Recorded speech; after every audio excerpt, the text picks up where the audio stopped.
안녕하세요. 아동학대 사건 전문 로펌 조기현 대표 변호사입니다. 오늘은 어린이집이나 유치원에서 보육교사 선생님, 유치원 선생님이 아동학대로 신고나 고소당하는 경우 원장님이 어떻게 대처해야 되는지 한번 살펴보도록 하겠습니다. 첫 번째로 원장님들이 착각하면 절대 안 되는 것, 학부모를 달래기 위해서 선생님을 나쁜 사람으로 만드는 거예요. 나는 충분히 교육을 하고 지도 감독을 했는데 이 유치원 선생님이 나쁘다, 행동이 매우 나쁘고 내가 봐도 괘씸하다라는 식으로 접근하는 것은 곤란합니다. 원장님들은 보육교사나 유치원교사 선생님들의 처벌 수위에 따라 형사처벌도 받고 행정처분도 받을 수 있습니다. 그러니까 원칙적으로 유치원교사 선생님이나 보육교사 선생님이 나쁜 사람이면 지도감독을 제대로 못한 원장님도 나쁜 사람이 되는 것이 법률의 구조입니다. 학부모를 달랜다고 이 선생님이 너무 못됐고 다 선생님 잘못이다 하는 식으로 모든 책임을 떠넘기려 하는 것은 결과적으로 원장님들에게도 도움이 되지 않습니다. 그렇다면 학부모에게 사과를 해도 안 되는 거냐? 학부모한테 사과도 하지 말라는 것이냐? 이것도 아닙니다. 사과는 해도 괜찮습니다. 잘못된 정보를 알고 있는 원장님들은 사과를 하는 자체가 법적인 책임을 인정하는 것이기 때문에 사과를 절대 안 하려고 하는 원장님들이 있는데 올바른 태도가 아닙니다. 구체적으로 무엇이 잘못이다라고 말하는 형태의 사과는 안 되지만 일단 학부모를 달래는 것은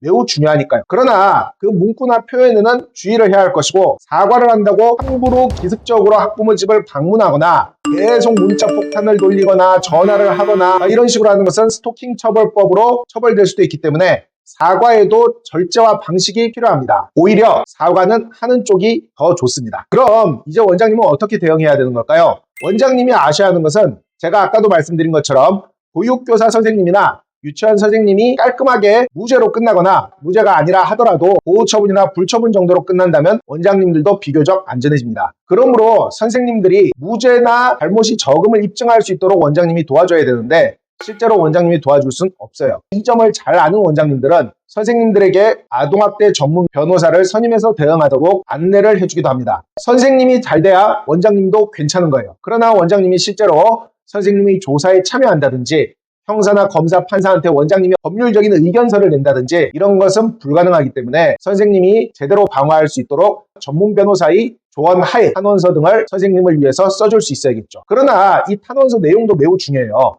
사과를 하는 것은 필요하다 했지만 사과 방식이 잘못되면 불리할 수 있는 만큼 변호사를 선임하도록 조력을 해주거나 혹은 탄원서를 쓰도록 조력을 해주거나 이런 것은 의미가 있지만 잘못된 방식이면 곤란합니다. 특히 아동학대 사건, 어린이집 유치원의 생리를 잘 모르는 일반 형사 변호사나 형사 변호사도 아닌 개인적인 친소관계에 따라서 변호사를 소개해주는 것은 부적절한 조력이 될 수도 있습니다. 그럼 마지막으로 원장님이 봐도 도저히 잘못을 피할 수 없는 상황이면 어떻게 해야 되느냐? 비록 선생님의 유죄가 인정된다 하더라도 원장님은 지휘감독 책임을 충분히 했음을 입증하여 형사적으로, 행정적으로 책임을 지지 않을 수도 있습니다. 이것은 매우 법리적인 부분이기 때문에 내가 지휘감독 책임을 충실히 이행해서 나는 적어도 법적으로 책임질 만한 상황은 아니라는 것을 입증할 수 있는 능력이 필요하겠죠.